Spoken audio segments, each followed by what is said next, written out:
আজকের এই উপাখ্যান সবুজ শেখ নামের এক ব্যক্তির, যার অপরাধের দীর্ঘ আর ভয়ঙ্কর এক ইতিহাস ধীরে ধীরে আমাদের সামনে উন্মোচিত হচ্ছে। ভাবুন তো একবার, মাত্র ৬ মাসের ব্যবধান, আর তার মধ্যেই একটা গোটা শহর সাক্ষী হল একের পর এক নৃশংস হত্যাকাণ্ডের। আর এর পরই শুরু হল এক সিরিয়াল কিলারের খোঁজ, যে কিনা সবার চোখের সামনে থেকেও ছিল অ্যাবসলিউটলি অদৃশ্য। চলুন জেনে নেওয়া যাক সাভারের রাস্তায় ঘুরে বেড়ানো সেই ছায়ামূর্তিকে ধরার তদন্তের সেই চিলিং কাহিনী। আসলে স্থানীয়দের কাছে সে ছিল কেবলই এক মানসিক ভারসাম্যহীন ভবঘুরে, মানে সমাজের চোখে এসেছিল এক অদৃশ্য ছায়ার মতো। তাকে সবাই দেখত ঠিকই, কিন্তু কেউ সেভাবে খেয়াল করত না। আর এই সুযোগটাই তাকে দিয়েছিল, বলা যায়, নির্বিঘ্নে অপরাধ করার একটা লাইসেন্স।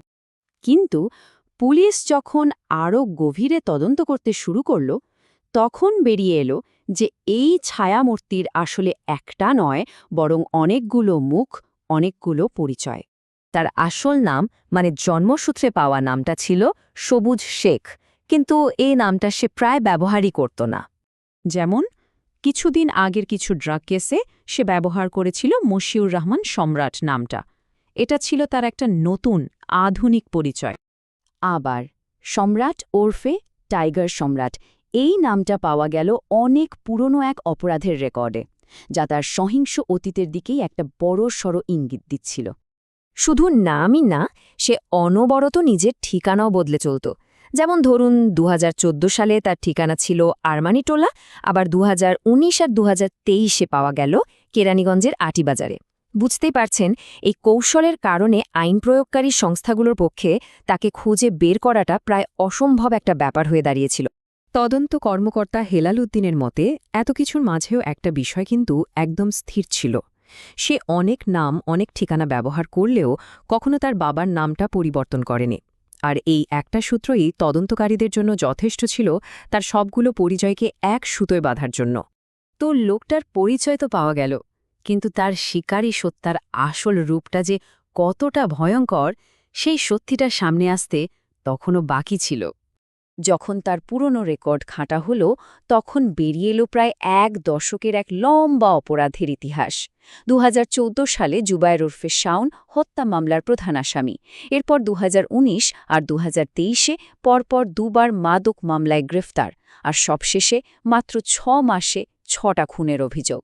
বোঝাই যাচ্ছে তার অপরাধ প্রবণতার সময়ের সাথে শুধু বেড়েই চলেছিল। খুনি হিসেবে তার যে ছবিটা সামনে আসছিল, সেটা কোনো এলোমেলো ঘটনার ছিল না, বরং ছিল একেবারে হিসেব করা, পরিকল্পিত শিকারের একটা প্রতিচ্ছবি। তাহলে প্রশ্নটা হলো, লোকটা আসলে কিভাবে এই খুনগুলো করত? তার পদ্ধতিটা ঠিক কী ছিল? তদন্তকারীরা যখন তার কাজের ধরনটা এক করলেন, তখন এক গা শিউরে ওঠা ৫ ধাপের রুটিন বেরিয়ে এলো। প্রথমে সে রাতে বিভিন্ন ফুটব্রিজে ঘুরে বেড়াত শিকারের খোঁজে। এরপর টার্গেট করত অসহায় আর গৃহহীনদের, ফুসলিয়ে নিয়ে যেত। তারপর ১ বা ২ দিন তাদের বন্দি করে রাখত, আর শেষে একটা নির্জন জায়গায় নিয়ে গিয়ে খুন করত। এখানেই শেষ নয়, এরপর লাশ পুড়িয়ে সমস্ত প্রমাণ আর পরিচয় দুটোই মুছে ফেলত। ভাবুন একবার, যখন তাকে শেষমেশ ধরা হলো, তখনও তার কাছে একজন নারী বন্দী ছিল। পুলিশকে সে বলে যে আর ২ দিনের মধ্যেই তাকেও মেরে ফেলার পরিকল্পনা ছিল তার। মানে ওই গ্রেফতারটা শুধু একটা অভিযানের শেষ ছিল না, ওটা ছিল একটা জলজান্ত মানুষকে বাঁচানোর শেষ মুহূর্তের একটা চেষ্টা। এই সব কিছু জানার পর মাথায় একটাই প্রশ্ন আসে, এই নৃশংসতার কারণটা কি? এটা কি শুধুই পাগলামি, নাকি এর পেছনে ছিল এক ধূর্ত শয়তানের ঠান্ডা মাথার বিদ্বেষ? এখানেই গল্পটা আরও জটিল হয়ে যায়, কারণ তার ব্যাপারে দুটো একেবারে ভিন্ন চিত্র পাওয়া যায়। একদিকে তার পরিবার দাবি করছে সে মানসিকভাবে অসুস্থ ছিল, নিজের মনেই বিড়বিড় করে কথা বলত। আর অন্যদিকে পুলিশের হাতে থাকা প্রমাণগুলো দেখাচ্ছে তার দীর্ঘ অপরাধের ইতিহাস, ঠান্ডা মাথায় খুনের নিখুঁত পরিকল্পনা, আর পরিচয় গোপন করার মতো ধূর্ত কৌশল। শুধু শহরেই না, তার নিজের গ্রামেও তার পরিচয়টা কোনো অসুস্থ মানুষের ছিল না, বরং ছিল এক আতঙ্কের নাম। সে প্রায়ই গ্রামে চুরি ছিনতাই করে পালিয়ে যেত, আবার কিছুদিন পর ফিরে আসত। একবার তো একটা অটোরিকশা চুরি করতে গিয়ে ধরা পড়ার পর সে চালককে পিটিয়ে মাথা ফাটিয়ে দিয়েছিল। তো সবুজ শেখ এখন পুলিশের হেফাজতে, আপাতদৃষ্টিতে বিপদ হয়তো কেটে গেছে, কিন্তু গল্পটা এখানেই শেষ হচ্ছে না। পুলিশ এখন শুধু সাভারের কেসগুলোই দেখছে না, তারা সারা দেশের পুরনো অপরাধের রেকর্ড খতিয়ে দেখছে, অন্যান্য অমীমাংসিত অপরাধের সাথে তার কোনো যোগসূত্র আছে কিনা তা খুঁজে বের করতে। তদন্তের পরিধি এখন অনেক বেড়ে গেছে, কারণ কর্তৃপক্ষের আশঙ্কা আমরা যে কজন ভিকটিমের কথা জানি সেটাই হয়তো পুরো চিত্র নয়। তার এই ভবঘুরে জীবনটাই ছিল তার সবচেয়ে বড় অস্ত্র। কোনো নির্দিষ্ট ঠিকানা বা কাজ না থাকায় সে খুব সহজেই এক জায়গা থেকে আরেক জায়গায় মিশে যেতে পারত, আর এর ফলে সে হয়তো পেছনে ফেলে এসেছে সংহিংসার এমন এক দীর্ঘ পথ যার অনেক কিছুই এখনও আমাদের অজানা।